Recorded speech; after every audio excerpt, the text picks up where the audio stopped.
Naintindihan ko usapan ng hayop. Porke usapan ng hayop, naintindihan mo? Naintindihan ko yan. Hindi nakapagtataka. Ka eh. Hindi, yung power of the mind. Nakarinig ka na ba ng kalapati nagliligawan? Hindi nga ako nakakaintindi niyan eh.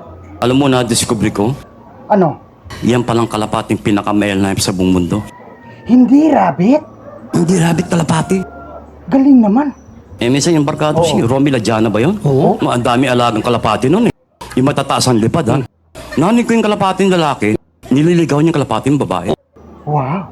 Alam mo sabi ng kalapating lalaki doon sa kalapating babae? Ano raw? Paturok! Paturok! Oh. Sabi ng kalapating babae, turok mo! Turok mo! Naiintindihan mo? Galing naman.